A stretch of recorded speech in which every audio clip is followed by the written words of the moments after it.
What's up, amigos? Commander Jaime here. Today we're going to go over BCS New York, also known as White Plains. I've been doing a metagame series, first with articles and now into videos. I'm going to actually have a poll after this, so that way if you guys like the video format more or go back to the article format, I just like to see your feedback and see what actually you prefer. And also those that are still prepping for BCS, I offer one-on-one coaching just to help you out too, so that way you get the results that you're after for. Without further ado, let's go into the metagame results themselves. So we're going to start off with Premium today. And so as we can see with top 4, we get to see Highlander, 2 Chaos Breakers, and the Melissa deck. We're diving into some of these. Starting with Highlander, we see WCC Stephen Lay. So kudos to him. A very well-known player. And wow, that's a lot of shiny cards. But yeah, Highlander is what Highlander is. A lot of one-ups. And we can see like the Pearl Sisters. We see the 1 Honolulu. We see even like 1 Rollock too. So that way you just still hit your numbers too. But one of the things that I noticed that, and I've considered this with other Bermuda Triangle decks, is that they're playing the Miracle Voice Loris. So this helps you as an option go into the history collection stride that was errata. So that way you can go into stride as an alternative. So I'm curious what makes, like, if they prefer going to Loris or they still like do the typical Highlander plays where they grind down. I think it actually matters more on the matchup itself. So that would be a good question for him, actually. But it did him well. He actually got first of the whole event. So congrats, amigo. We're going into the Chaos Breaker decks, and I think both of them know each other, so most of their deck build is influential to each other. But what I've noticed is that these players are playing the Freeze Ray, and then also one of the Chaos Breaker clothes.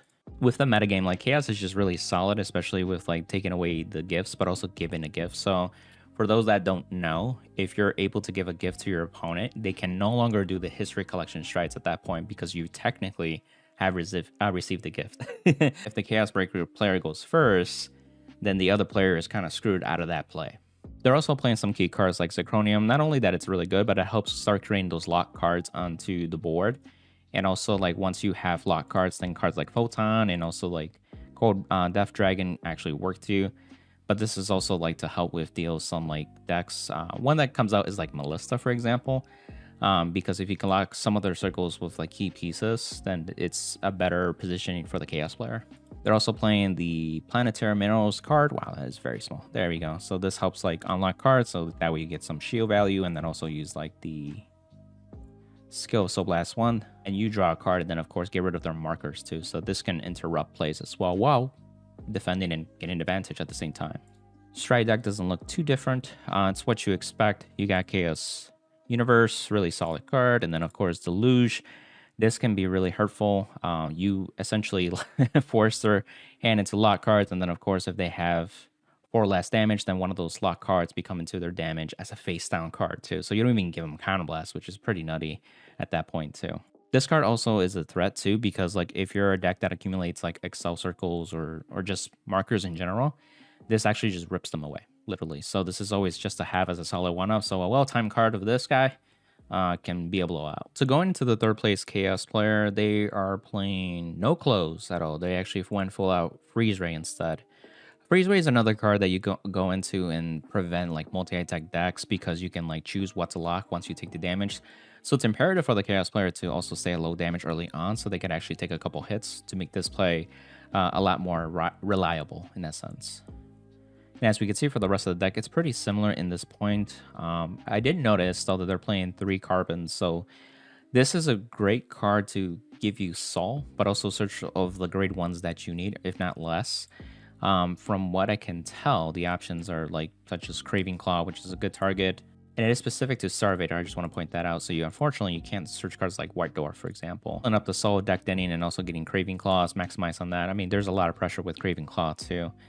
I noticed they're playing the Messiah crits too. So defensively, this helps a lot because you can get a draw. And if you're actually using a lot of cards that like decked in already with this, or even like the top 5 grade 3 Searcher, more than likely you're going to see your triggers offensively and defensively too. So that makes a lot of sense with the Blink Messiah crit. And into the stride zone is actually pretty similar. But yeah, a lot of what Chaos does is, you know, control in that aspect, making it harder for your opponent to do stuff. And then of course in just this metagame, it's just really good. So now into the Melissa deck, and this is what you would expect actually. So the key cards that really stand out, they're playing a Nectaria, because you can buy any normal unit, which can help set up cards such as you are over here. And this is where you could actually draw a card if you do have one in bind. That helps set up the loop. Once you get the Muratoa going with Weddle as well. And of course the Darlings to help bounce these duels over here as well. So that's the essence of the loop. You can do this on turn 3. Willis does not once per turn. And then of course you have other cards to help you get there and survive. A lot of draw triggers, for example. And then for the Stride Zone, pretty standalone Bermuda Triangle. Things that you would expect. Haltrad is a phenomenal stride. They're not playing any Hanalies, but there's only so much room in this deck, so because Bermuda Triangle does have the play where they have like Citron, and then they can call Hanali during the battle phase on your opponent's turn. But I mean, if your goal is to win on turn 3, then it really doesn't matter at that point too.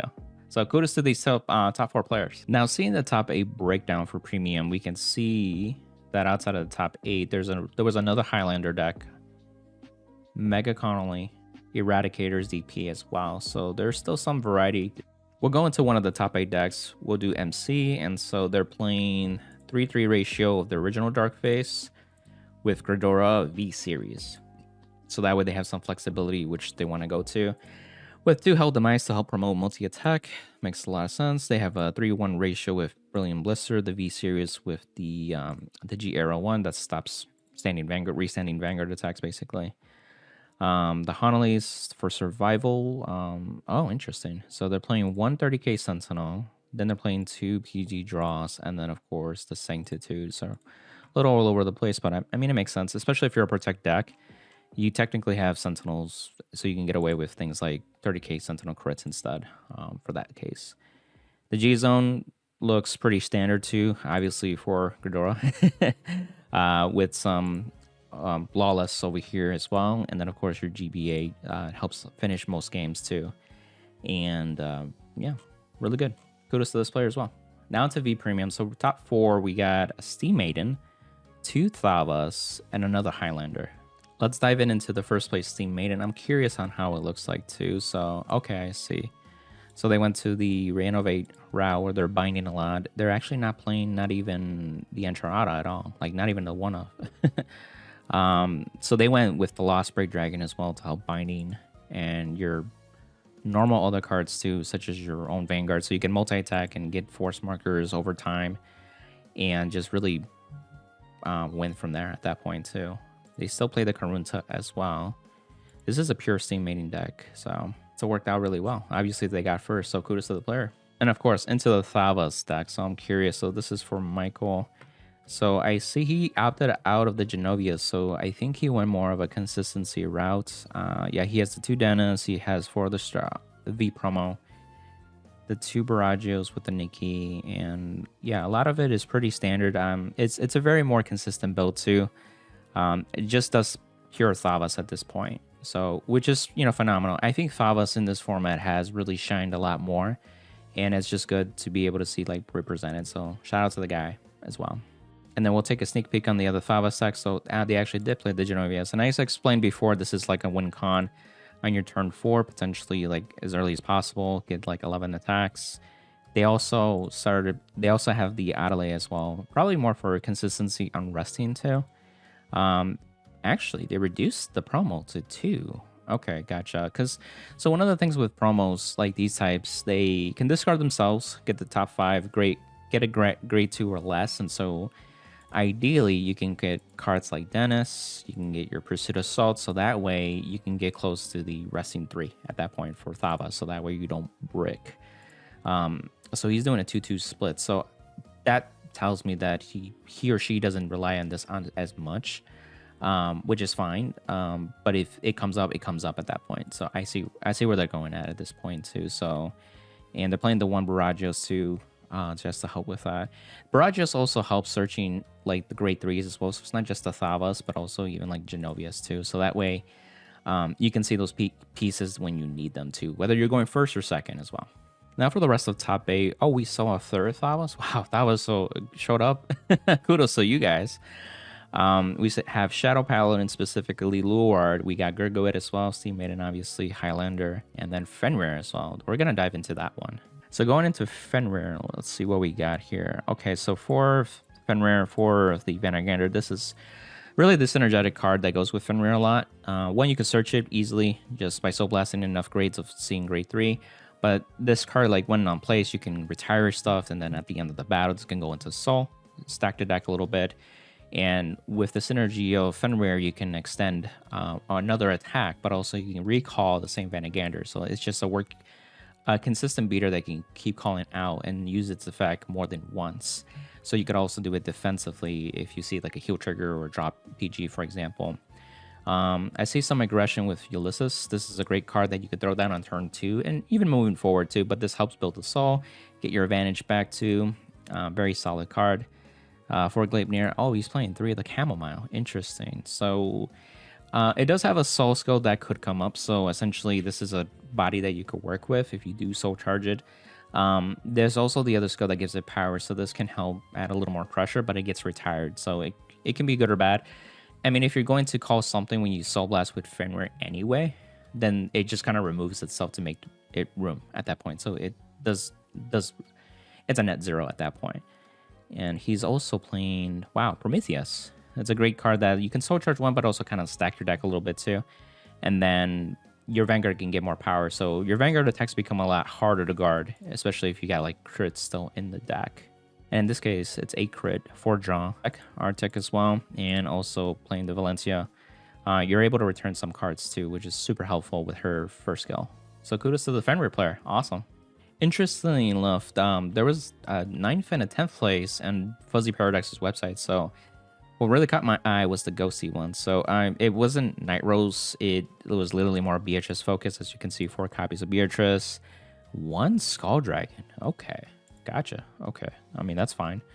I would expect a little more Skull Dragon because Skull Dragon's a lot more impactful card. It really sets up Beatrice because Beatrice will continue to counterblast when your card is retired by a card ability. So Skull Dragon will retire itself, the triggers. You can go into your Justice if you want. That's how you can get even counter charge. Then go into your Damians. And then they're also playing the Make It the Ghosty as well. So they go into this. They also are playing a couple other options such as Chappie the Ghosty. They have some guard potential here with Pat the Ghosty as well. It's 15k shield, just FYI, but it also has the drop zone skill that if it gets milled and stuff like that, you have it in your drop zone. You can have this call to Guardian Circle, which is nice. And once it's retired from Guardian Circle in general, then it gets binded. So this helps with a lot of defense. And Beatrice has a skill where it also gives all the ghosties not only power, but an intercept and plus 5k shield. So all your ghosties, when you're guarding with them, have the additional shield power. So this deck has like these little defensive buffs that sometimes most players aren't used to. And I'm impressed that he got 9th, actually. And then you got other cards like Negro Lazy that are free, and they call grade 0 specifically. But in this case, because Ghosties do have some cool grade 0s, you can call these bad boys. And looking into their ratios, they're playing 3 draw PG. Wow, a lot of draw actually. 6, 10 draw with 2 crits and 2-2 split on the heals. Okay. So it's a lot more needing on the drawing, and I can see why they did that. It makes a lot of sense. So it helps survival. If you have ghosty triggers, such as like the heal triggers, they also get a power buff defensively. So these could come up later where they're 25k shields, which is really significant. And we'll wrap up with standard, and so we see a top 4. This is actually pretty diverse than most standards that we've seen, especially with one of the ones from last weekend. The prior weekend, it was like 4 Willistas. So, in fact, we don't see any Willistas here. We do see Messiah, we see Ava, we see Gandiva, and then we see MLB. So we're going to dive into a few of these as well. So let's dive into Ava. And it's been a while since I've seen Ava like represent more because a lot of it's been Gandiva and Willista. It's been crazy. But essentially, they're playing the new card that just came out for DBT11. It is legal since it has been 2 weeks at this point. So they took advantage of that. They're playing the Obscurity engine still. It's really what you need to call these beaters, and they're also shield. And I wanted to point that out because they're also playing the Blitz order. So this is cool because not only that you give yourself 10k, but it also calls up to 2 grade 2 or greater cards with different names from your drop onto Guardian Circle. So guess what? You're able to call this guy, which gives another 5k shield, so that's 10k shield.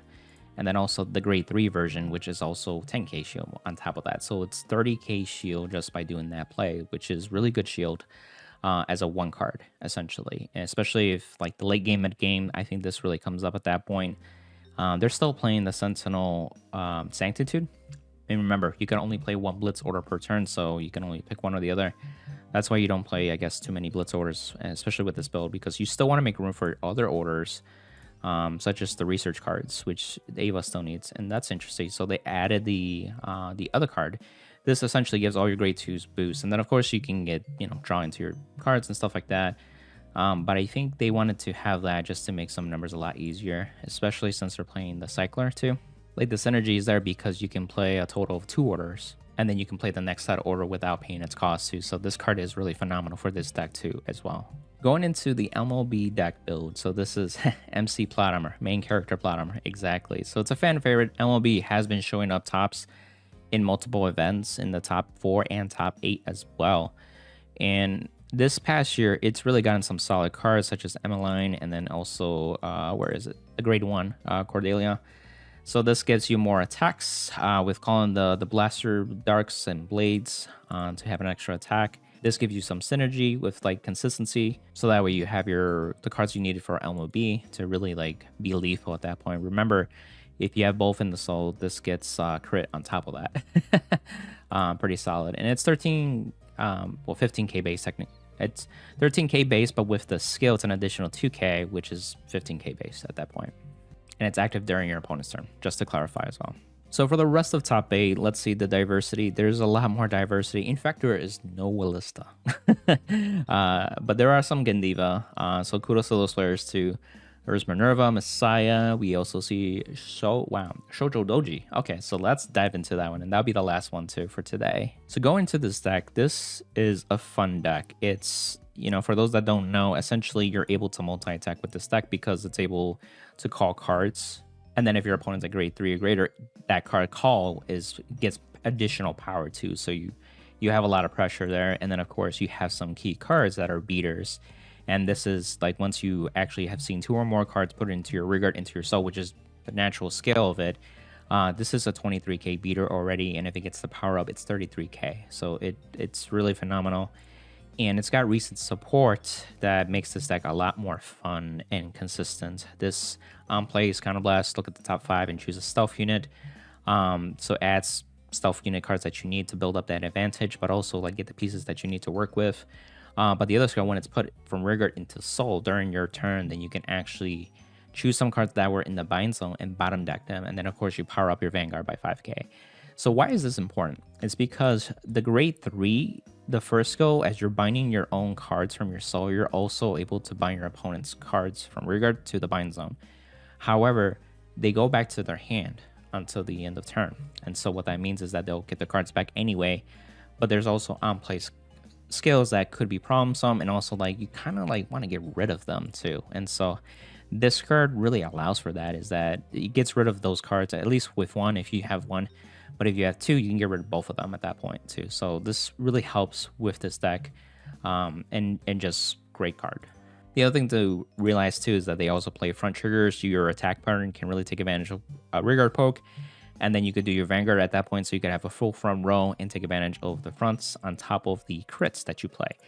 So there's no draws in some builds. In this case, it was just fronts and crits, which I think is the best decision, especially if you're taking advantage of the new support. And then they have other cards that are typically a little bit beaters in their sense. Like this is, you know, a 15k essentially. The new promo that came out too also has some synergy, setting up your soul, binding itself, and also calling itself, so you have more attacks. So this is where you can get 5th attacks at this point.